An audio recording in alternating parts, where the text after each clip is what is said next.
Bonjour, dans Parashat Vezot HaBracha, c'est marqué Vezot HaBeracha Asher Berach Moshe, Ish HaElokim et Bnei Israël Lifnei Moto. Ish HaElokim, l'homme de Dieu. Or HaChaim HaKadosh pose la question, pourquoi on a nommé Moshe Rabbeinu l'homme de Dieu? Or HaChaim HaKadosh répond, il dit, pour un homme, après que tu lui as fait du mal, comment tu veux qu'il te bénisse? Moshe Rabbeinu, c'est un homme. Avec tout le mal qu'on lui a fait pendant 40 ans dans le désert, quand même Moshe Rabbeinu, avant de quitter ce monde dans notre paracha, Vezot HaBeracha, voici la bénédiction que Moshe nous laisse, voici la bénédiction que Moshe nous donne. Qui peut faire une chose pareille? Quel homme peut faire une chose pareille? Tu le tapes, tu le maudis, tu l'insultes. Tous les malheurs qu'on peut imaginer, ils ont fait à Moshe Rabbeinu dans le désert pendant 40 ans. Et après tout ça, Moshe Rabbeinu vient et il nous bénit. Et pour cela, on dit Ish HaElokim. C'est la force de Moshe Rabbeinu de bénir les bénis Israël. Il faut avoir une force vraiment très très forte. Et il n'y a que Moshe Rabbeinu, il a pu avoir une force aussi forte pour bénir les bénis Israël. Pour savoir c'était qui Moshe Rabbeinu dans Sefer Tiferet Israël, il raconte là-bas qu'au moment que les bénis Israël, ils étaient dans le désert et toutes les nations, ils ont entendu parler de la force de Moshe Rabbeinu. Alors ils ont décidé d'envoyer un peintre qui va peindre l'image de Moshe Rabbeinu. À l'époque, ils n'avaient pas des appareils photo. Qui va peindre l'image de Moshe Rabbeinu, et avec cette image-là, ils vont la ramener chez quelqu'un qui sait lire sur les traits de visage, et il va dire qui c'est cette personne, est-ce que vraiment c'est vrai ou c'est une sorcière? Ils ont envoyé un peintre dans le désert, et il a peint Moshe Rabbeinu une peinture, on dirait vraie. Et au moment qu'ils ont ramené cette image à cette personne-là qui savait lire sur les visages, sur les traits de visage, et tout le monde, ils ont dit la même chose, que cet homme-là, c'est un homme orgueilleux, c'est un homme mauvais, c'est un homme qui aime l'argent, qui aime l'honneur. Ils ont vraiment parlé du mal de Moshe Rabbeinu. Tous les défauts du monde, ils ont dit sur Moshe Rabbeinu. Le roi, il a entendu ça, il s'est énervé. Il leur a dit, vous vous trompez, moi j'ai entendu que des bonnes choses sur cette personne-là. Alors, les gens qui lisent dans les traits des visages, ils lui ont dit au roi, peut-être le peintre il s'est trompé, parce que regarde, on est plusieurs personnes, on dit tous la même chose. Peut-être il y a un trait qui en plus qui change. Le roi il a dit, on va envoyer des autres peintres pour qu'ils peignent l'image de Moshe Rabbeinu. À nouveau ils ont parti peindre l'image de Moshe Rabbeinu, ils l'ont ramené, et encore ils ont dit la même chose, ils n'ont pas changé d'avis. Le roi, il a dit, c'est impossible, je n'arrive pas à croire une chose pareille. Il faut que j'aille moi-même voir Moshe Rabbeinu dans le désert. Et il est parti voir Moshe Rabbeinu dans le désert, et il lui a raconté l'histoire, il lui a dit, regarde, 2 fois j'ai envoyé des peintres ici. 2 fois les gens qui savent lire dans les traits des visages, ils ont lu, ils ont déduit cette chose-là sur toi. Que tu aimes l'argent, que tu aimes les honneurs, que tu aimes ci, que... Moshe Rabbeinu, il a écouté, et il lui a dit, tu dis à tes gens qui lisent dans les visages qui sont très très forts. Tout ce qu'ils ont dit, c'est vrai. Mais la différence est que moi, je travaille sur mon caractère. Certes, je suis venu au monde avec des caractères aussi mauvais, mais moi, mon travail ici dans ce monde bas, de travailler sur mon caractère. Comme le Rambam dit qu'un homme, s'il travaille sur son caractère, il peut atteindre le niveau de Moshe Rabbeinu, Ish HaElokim. Et si un homme ne travaille pas sur son caractère, il peut arriver, chas v'shalom, au niveau chez Yerovam ben Evad. Yerovam ben Evad, il a placé des statues pour l'orgueil, pour l'honneur, parce qu'il n'a pas voulu y aller à Yerushalayim, il a placé des statues, il a fait faire au béni Israël, Avodah Zara, etc. C'est-à-dire, au moment qu'on travaille sur son trait de caractère, on peut arriver à être Ish HaElokim. Dans notre paracha, c'est marqué là-bas encore, Mimino Eshdat Lamu. Rashi dit là-bas, Eshdat, c'est-à-dire quoi? Je date que la Torah, elle était écrite devant Akadosh Baruch Hu du feu noir sur un feu blanche. Et Akadosh Baruch Hu, il a placé ce feu-là sur les tables et il a donné à Moshe Rabbeinu. C'est-à-dire quoi? Que les lettres n'étaient pas écrites avec de l'encre noire. Et c'était pas écrit sur une feuille blanche. Rachid dit que la feuille blanche c'était du feu blanc. Et l'encre noire c'était du feu noir. C'est comme ça qu'était la Torah. La Torah elle-même, elle est faite du feu. Et pas seulement la Torah, elle est faite du feu.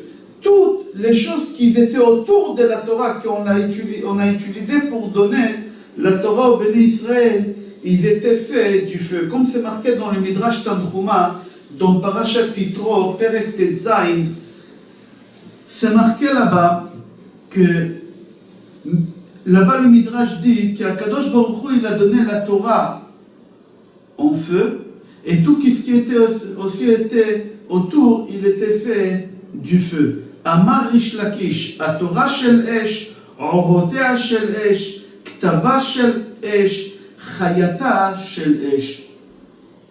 Tout ce qui était autour de la Torah, c'était avec du feu. Pourquoi? Pour nous apprendre que ce n'est pas l'action finale qui est plus importante. Ce n'est pas donner la Torah au Béni Israël, c'était le point final, le travail final de Moshe Rabbeinu. Il fallait que la Torah continue, la transmission elle continue. Moshe Rabbeinu, son devoir à lui, ce n'était pas de transmettre et c'est fini. Il fallait faire en sorte que ça continue la transmission des pères en fils jusqu'à aujourd'hui et jusqu'à après, Be'ezrat Hashem, jusqu'à que le Mashiach vienne. La Gemara raconte, pour comprendre ça dans Ktubot, page Kouf Gimel, c'est marqué là-bas à Moudbet, que Rabbi Chia, il a fait en sorte que la Torah ne s'oubliera jamais. Lui, il a dit pour que la Torah ne s'oubliera jamais, il faut savoir comment écrire la Torah dans les livres. Et là-bas, la Gemara, j'y à l'intérieur, raconte comme ça. Il a labouré la terre, il a planté des graines de lin, il a pris ces lins-là, il a fait travailler, il a fait sécher, il a fait de ça des ficelles. Avec ces ficelles, il est parti, il a fait des pièges pour attraper les animaux. Après qu'il a attrapé les animaux qui étaient cachés, il leur a fait la shrita comme il faut. La viande, il a donné à des orphelins et à des veuves et à des pauvres. La peau, il a pris et il a fait travailler la peau. Sur cette peau-là, il est parti, il a écrit les 5 livres de la Torah. Et sur le reste de la peau, il a écrit les 6 livres de Mishnah. La Torah, il a écrit pas en une seule tome, 6 tomes. Les livres des Mishnah, pardon, la Torah, il a écrit en 5 tomes. Bereshit, Shemot, Vayikra, Bamidbar, Dvarim. Les Shisha Sidre Mishnah, les 6 livres de la Mishnah, il a écrit aussi en 6 tomes. Il a pris 5 élèves, il les a mis devant lui. Derrière eux, il a mis 5 élèves, 5 élèves, 5 élèves, des rangées de 5 élèves. Il a enseigné à 5 élèves devant, chacun un livre. Il leur a dit, après qu'ils ont bien appris, il leur a dit, vous allez vous retourner, vous allez apprendre aux autres, et les autres, ils vont apprendre les autres. Après, il est parti dans l'autre rangée où il y a 6 élèves, 6 élèves, 6 élèves. Il leur a appris à chacun une tonne des Shisha Sidre Mishnah. À la fin, il leur a dit, quand vous allez finir, vous allez apprendre aux autres, aux autres, aux autres. Vous savez combien de temps ça lui a pris? C'est pas marqué. Mais moi, j'ai réfléchi. Pour aller apprendre à être agriculteur, peut-être ça prend 1 an. Il a pris le métier de l'agriculture pour aller apprendre comment on fait planter, comment on laboure, comment on apprend. 1 an. La deuxième année, il fallait apprendre à être chasseur, il fallait chasser. Il a chassé 2 ans. Après, il fallait apprendre la shrita. La shrita, ça peut prendre peut-être 6 mois. Venez, on va parler d'une année ronde. Encore 1 an. Après la shrita, il fallait apprendre comment on écrit, être scribe. Ça prend encore 1 an pour être scribe. Après, il fallait apprendre aux élèves, à chacun, comme il faut, le livre de Bereshit, Shemot, Vayikra, Bamidbar. Ça lui a pris peut-être encore 1 an. Et encore 1 an et demi ou 2 2 ans pour apprendre les Shisha Sidrei Mishnah qui c'est plus long. Ça lui a pris, on va dire, total 7 ans. Pourquoi? Va chez le libraire, achète les livres et commence à enseigner. En un an, tu finis tout. Pourquoi tu as besoin de 7 ans pour arriver à ça? Voici le secret de Rabbi Chia. Rabbi Chia a dit, pour que la Torah ne s'oublie pas, pour que la transmission continue, il faut que ça soit fait dès le départ sur Kasher. Si dès le départ, ce n'est pas fait sur Kasher, tout va être éliminé, tout va disparaître, tout va partir. Quelqu'un il monte une affaire sur les bases non Kasher, cette affaire elle ne va pas tenir. Elle va disparaître. C'est possible aujourd'hui, tu gagnes beaucoup d'argent, mais avec le temps, tout va partir. Et ça va se retourner contre toi. C'est ça qu'est-ce qu'il a dit Rabbi Chia. Pour que la Torah elle continue sans fin, pour toujours, et qu'on ne l'oubliera pas, il faut que ça soit fait sur des bases Kasher. Et c'est pour ça, lui, il a tout fait sur les bases Kasher. Dans le Zohar HaKadosh, c'est marqué que Rabbi Shimon Bar Yochai, chaque fois quand il voulait enseigner à ses élèves des choses qui sont très très profondes, des choses qui sont très très fortes, il sortait à un endroit qui s'appelait Chakal Tapuchin Ilahin Kadishin. Un endroit qui s'appelait Chakal Tapuchin. On pose la question, c'est quoi cet endroit de Chakal Tapuchin? Chakal Tapuchin, c'est un champ de pommiers. Pourquoi Rabbi Shimon Bar Yochai, chaque fois quand il voulait enseigner à ses élèves des choses qui sont profondes, il partait dans un champ de pommiers? Là-bas, on répond, on dit, parce que le champ, l'homme, il n'a pas touché, ça a poussé naturellement. Il a dit, dans un endroit où la main de l'homme n'a pas touché, c'est là-bas où on peut apprendre les choses profondes. Pour cela, Rabbi Shimon Bar Yochai, chaque fois quand il voulait enseigner à ses élèves des choses qui étaient profondes, il sortait de Beth Midrash, il sortait de la synagogue, et il partait où? Il partait au Chakal Tapuchin Ilahin Kadishin. Comme ça c'est marqué dans la Gemara. Il partait dans un endroit où la main de l'homme n'a pas touché. Il a dit dans l'endroit où la main de l'homme a été touchée, la sainteté elle est partie.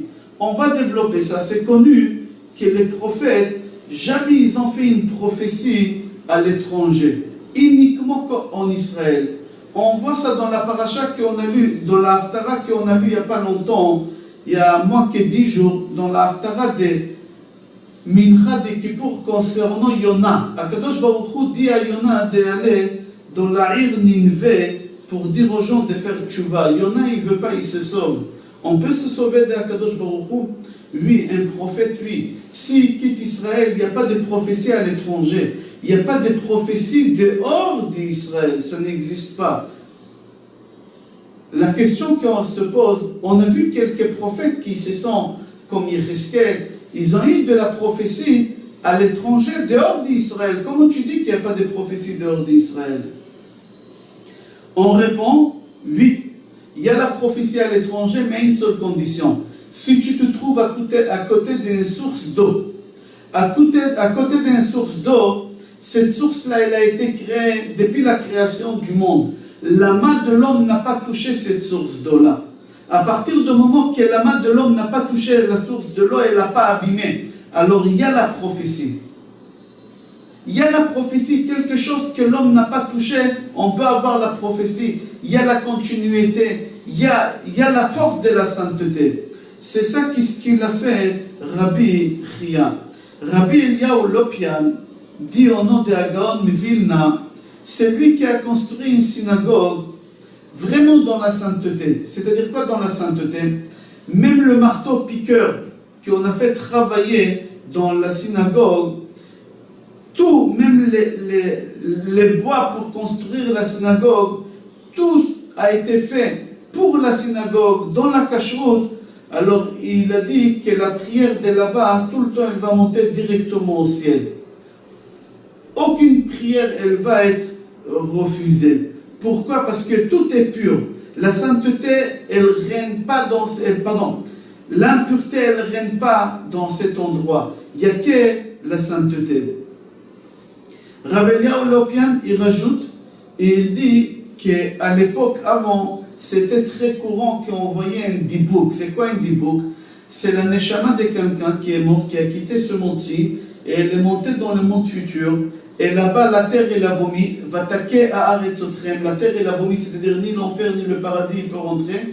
Alors la neshama, elle tourne dans le monde, et des fois, il peut rentrer dans le corps de quelqu'un d'ici et parler à sa place, etc. Dibouk, c'est connu.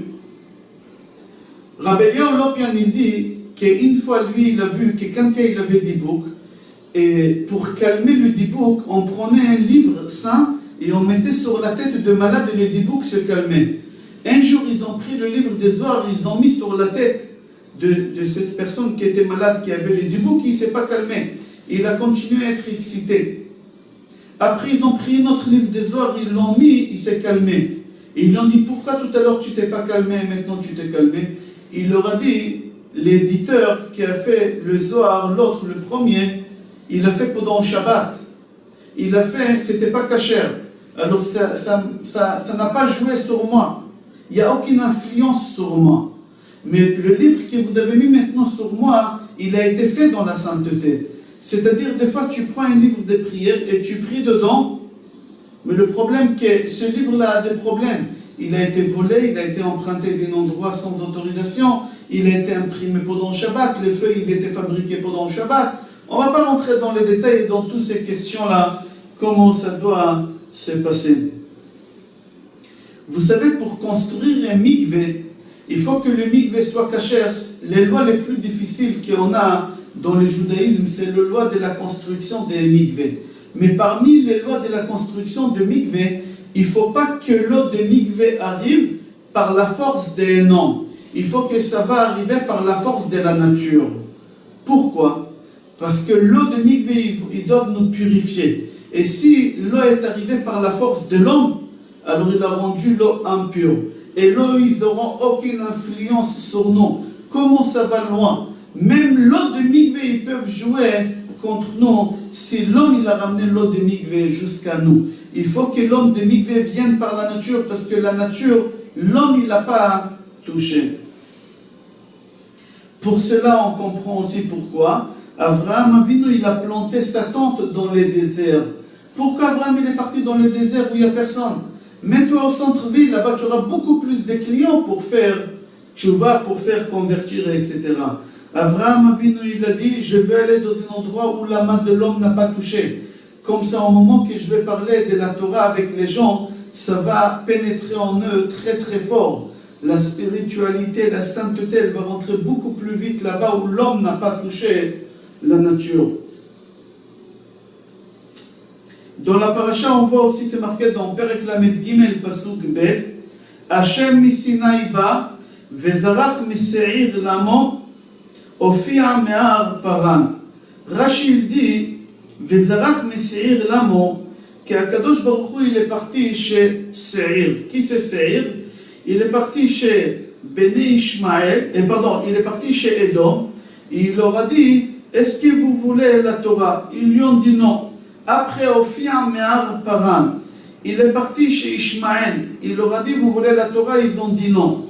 C'est-à-dire, Akadosh Baruch Hu, au moment qu'il s'est dévoilé à nous, les bénis Israël, il nous a demandé est-ce qu'on veut la Torah, et on a dit Naaseh Venishma. C'est pas qu'à nous qu'Hachem s'est dévoilé.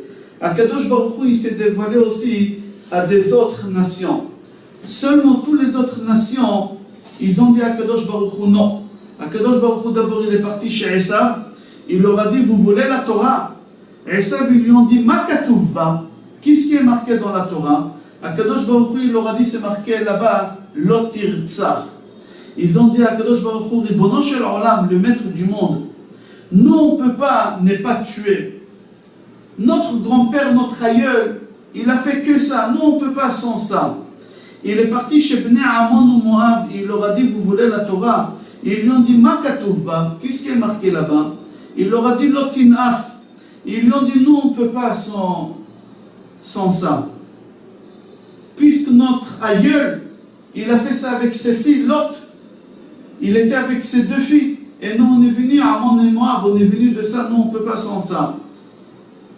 Akadosh Baruch Hu, il est parti chez Ishmaël. Il leur a dit vous voulez la Torah? Ils lui ont dit qu'est-ce qui est marqué là-bas? Akadosh Baruch Hu, il leur a dit c'est marqué là-bas, Lotignov n'est pas volé. Ils lui ont dit nous on ne peut pas. Nous on vit, nous on est baigné, nous on est dedans, qu'est dans le vol. On ne peut pas s'envoler. Aucune nation a voulu accepter la Torah. Il n'y a que les bénis Israël. La question qu'elle se pose sur cette midrash, pourquoi Kadosh Baruch Hu leur a dit une seule loi? Dans la Torah, il y a 613 lois, il y a 613 mitzvot. Pourquoi il leur a dit à chacun une en plus différente? Encore plus fort, pourquoi Kadosh Baruch Hu les a découragés? À chacun, il lui a dit où il est le plus faible. À Bnei Ammon, il leur a dit Erva. À Oshmaïl, il leur a dit Gezel. À chacun, il leur a dit quelque chose qui ne peut pas le... C'est-à-dire, en réalité, il leur a compliqué la vie, il leur a montré dès le départ, dites non. En réalité, Dieu, il leur a piégé quand il leur a dit cette chose-là. Akadosh Baruch Hu, il pouvait leur dire les belles choses. Peut-être ils auraient dit, si Dieu leur aurait dit à Shabbat, Onek Shabbat, du vin, de la viande grasse, des poissons, on peut dormir, il y a des prières, il y a des cours. Dis-leur des belles choses, Yom Tov. Peut-être ils diront oui. Pourquoi tu leur as dit exactement les choses? Akadosh Baruch Hu, il les a trompés. Rav Dan Segal Shlita dit au nom de Zohar Akadosh qu'en réalité Akadosh Baruch Hu, en 2 mots, il n'a pas voulu leur donner la Torah. Akadosh Baruch Hu, il n'a pas voulu leur donner la Torah. Le Zohar Akadosh ramène une parabole pour comprendre pourquoi Akadosh Baruch Hu, il s'est conduit avec eux dans cette façon. C'est un pharmacien qui a fabriqué une pommade miraculeuse. Elle guérit toutes les maladies. Et il s'est enrichi. Et ce pharmacien, il était vieux. Il devait mourir. Mais lui, il a eu peur que des voleurs, ils vont venir, ils vont voler à son fils cette pommade. Et ils vont la vendre et c'est eux qui les auront.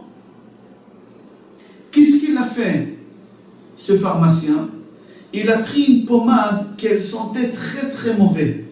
Et il a mis une couche sur l'autre pommade qui était vraie qu'elle guérissait. Il est parti voir tout le monde, il leur a dit, vous voulez cette pommade, c'est la pommade miraculeuse, que j'ai fait des miracles avec, que j'ai gagné beaucoup d'argent, vous la voulez? Tout le monde, ils ont dit oui. Dès qu'ils ont pris, ils ont vu qu'ils se sentaient mauvais, ils ont dit non, non, on ne veut pas, garde-la. Il a fait le tour chez tout le monde. Comme tout le monde, ils l'ont rejeté, ils ont dit nous, on ne veut pas. Il a dit maintenant, je suis tranquille, je peux le donner, la laisser à mon fils, personne ne voudra lui voler cette pommade. C'est comme ça qu'Akadosh Baruch Hu, il a fait le Zohar Akadosh dit.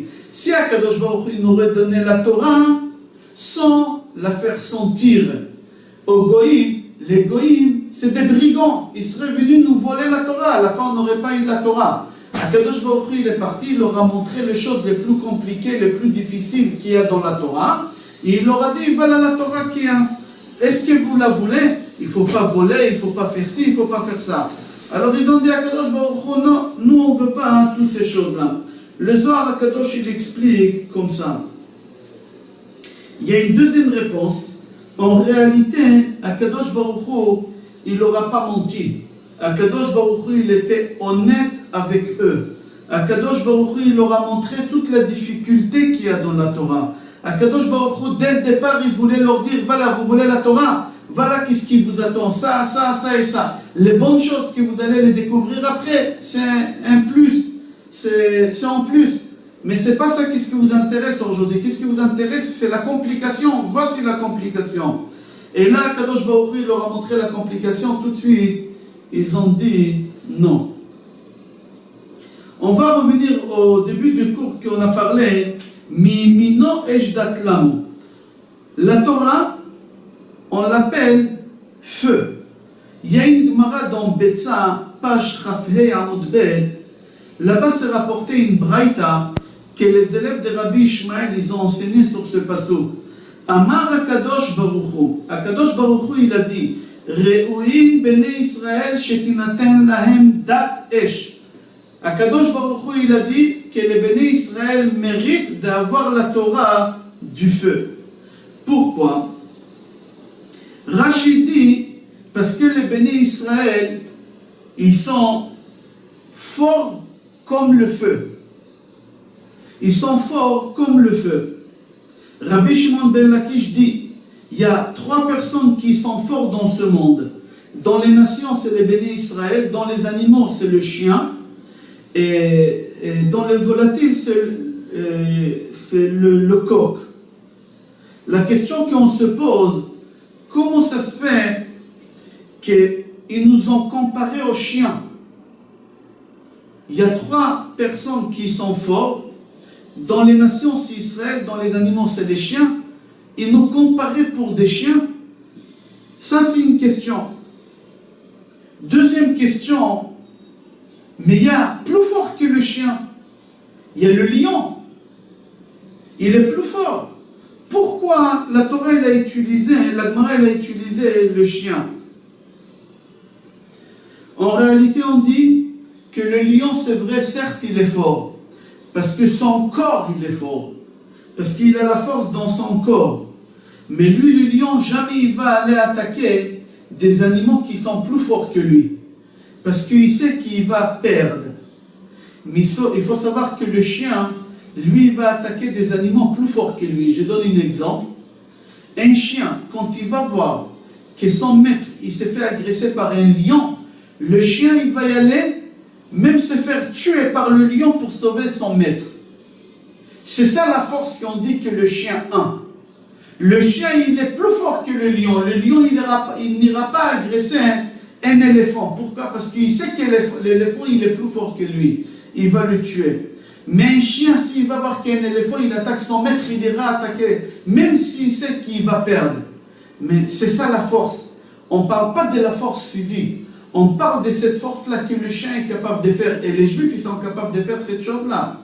Où on a vu ça? Les Juifs, on a essayé de les exterminer, que ce soit dans l'Inquisition, que ce soit dans la Shoah, que ce soit dans beaucoup. Et tout le temps, les Juifs, ils ont résisté. Tous les 70 loups qui étaient autour de nous, tout le temps, les Juifs, ils ont résisté. Quelle force on a pour résister? C'est ça la force d'un Juif. Et c'est pour ça que Kadosh Baruch Hu, il a dit, à eux, oui, il faut leur donner la Torah, Ejdat, l'amour. Est-ce que nous, on est capable de gagner toutes ces nations-là? Si demain, nous, on va sortir contre les États-Unis, première puissance mondiale, est-ce que nous, on peut les battre? Pas du tout. Pas du tout. Ils sont très forts. Mais quand même, s'il faudra, on ira. Pourquoi? Parce qu'on est juif. Et c'est ça notre force à nous. C'est ça notre force à nous. On va se battre pour survivre. Et c'est pour ça qu'on a survécu jusqu'à aujourd'hui. Et Akadosh Baruch Hu, il a dit, Ejdat l'amon, je leur donnerai la Torah du feu. La bénédiction que Moshe Rabbeinu, il a béni les béné Israël, il leur a dit là-bas, Rochev Shamaim Ezrecha. C'est-à-dire quoi, Rochev Shamaim Ezrecha? Rochev, c'est je roule sur toi. C'est-à-dire, je m'assois sur toi. Moshe Rabbeinu nous bénit qu'on s'assoit sur Akadosh Baruch Hu, et c'est Akadosh Baruch Hu qui va nous ramener, qui va nous guider. On a du mal à comprendre ça. Pour comprendre ça, il y a une parabole qu'on raconte. Qu'un jour, il y a un bonhomme qui avait beaucoup d'épreuves dans sa vie. Beaucoup de souffrances dans sa vie. Et chaque fois quand il priait à Kadosh Baruch Hu, il sentait qu'Akadosh Baruch Hu, il n'écoute pas ses prières. Akadosh Baruch Hu, il ne lui répond pas. Un jour, ce bonhomme, il a quitté le monde, il est mort. Au moment qu'il est arrivé dans le monde futur, la première chose qu'il dit à Akadosh Baruch Hu, où tu étais au moment que j'avais besoin de toi? Où tu étais au moment que j'avais besoin de toi? Akadosh Baruch Hu, il va lui dire, je vais te donner la réponse en photo. Et il va lui montrer une image. Il y a là-bas 4 pas. 2 pas devant et 2 pas derrière. Lui, il va dire à Akadosh Baruch Hu, je ne comprends pas, c'est quoi ça? Akadosh Baruch Hu, il va lui dire, je te donnerai une deuxième image. Peut-être ça va t'aider. Et il lui montre une image, il n'y a que 2 pas. Et il dit, je n'arrive pas à comprendre. Au début, tu m'as montré 2 pas et 2 pas. Maintenant, 2 pas seulement. Je n'arrive pas à comprendre. Akadosh Baruch Hu, il lui dit, l'image que je t'ai montrée, 2 pas et 2 pas, c'est les premiers pas, c'est toi. Les 2 pas derrière, c'est moi. Dans ta vie, partout où tu étais, j'étais derrière toi à te protéger, à te surveiller, qu'on ne te fera pas du mal. que tu n'auras pas des épreuves, que tu n'auras pas des soucis. Il a dit à Kadosh Baruch Hu, c'est impossible. Au moment que mon père il était malade à l'hôpital, et j'ai prié, j'ai tout fait, j'avais 13 ans, j'ai fait couler des larmes, tu ne m'as pas écouté, tu l'as pris. Après, quand j'ai eu tel souci, où tu étais, je ne t'ai pas vu, jamais je t'ai trouvé, qu'est-ce que tu me racontes, 2 pas toi, 2 pas moi, où tu étais? Akadosh Baruch Hu lui dit, la deuxième image, c'est la réponse sur ta question. Au moment que ton père il était à l'hôpital et qu'il est mort, et au moment que tu avais tous ces soucis-là, tu étais tellement faible que tu ne pouvais pas tenir sur tes pieds. Alors je t'ai porté sur mes épaules. Les 2 pas que tu vois, c'est mes 2 pas à moi. Les tiens, ils ne sont pas là parce que tu étais sur moi. Si je ne t'aurais pas porté sur moi, tu aurais été mort, tu n'aurais pas existé. Tu n'aurais pas supporté à rester ici sur terre. La bracha que Moshe Rabbeinu nous bénit dans notre paracha, Rochef Shamayim Ezrecha, qu'Akadosh Baruch Hu il sera là toujours pour te supporter au moment des épreuves et là pour t'aider au moment des épreuves. Vayamot Sham Moshe Eved Hashem Be'eretz Moav Al Pi Hashem. Dans Perek Lamed Dalet Pasuk Hey, c'est marqué là-bas que Moshe Rabbeinu, le serviteur de Hashem, il est mort. Rashi, il écrit, qu'est-ce que veut dire ça, Al-Pi Hashem? Al-Pi Hashem. Al-Pi, c'est la bouche, par la bouche de Dieu. Rashi, il dit, Mitat Neshika. Akadosh Baruch Hu, il a embrassé Moshe Rabbeinu dans sa bouche et il lui a inspiré la Neshama. Il y a une Gemara Baba Batra, page Yud Zayin, c'est marqué là-bas, que 6 personnes, l'ange de la mort, il les a pas touchés. Ils sont morts sans l'intervention de l'ange de la mort. Et qui c'est cela? Avraham, Yitzhak, Yaakov, Moshe, Aaron et Myriam. C'est-à-dire ils sont morts sans l'intervention de l'ange de la mort. C'est Akadosh Baruch Hu qui s'est occupé de leur mort. Mitat Neshika, il les a embrassés, il a aspiré leur Neshama. Comment c'est passé là-bas? On raconte comme ça, au moment où c'est arrivé l'heure de la mort, Akadosh Baruch Hu montre à ces tzadikim des choses qui sont tellement élevées que la neshama elle n'arrive pas à rester attachée à la matière, au corps. Alors elle se détache de la matière et elle s'en va. Comme ça tous les tzadikim meurent. Les grands tzadikim qu'on a parlé, Avraham, Yitzhak, Yaakov, Moshe, Aaron et Myriam, eux, ils sont morts par Mitat Neshika. Kadosh Baruch Hu, il leur a aspiré. Les grands tzadikim, c'est la neshama qu'elle se détache toute seule. Et il y a des gens qui c'est l'ange de la mort qui vient, qui prend leur neshama avec un ustensile, comme on a vu l'histoire de Rabbi Yoshua ben Levi. Rabbi Yoshua ben Levi, l'ange de la mort, il est venu prendre sa neshama. Et Moshe Rabbeinu, il a quitté ce monde comment? Mitat Neshika, c'est Akadosh Baruch Hu qui a embrassé Moshe Rabbeinu et qui lui a pris sa neshama. Pour savoir en détail le dernier jour de la vie de Moshe Rabbeinu et comment Moshe Rabbeinu il est mort, je vous conseille de regarder un film que j'ai fait déjà, un cours que j'ai fait déjà, la disparition de Moshe Rabbeinu, je crois, ça s'appelle les 7 Adar, le 7 Adar. Je vous souhaite bracha v'atzlacha, Shabbat Shalom, Chag Sameach et Kol Tov.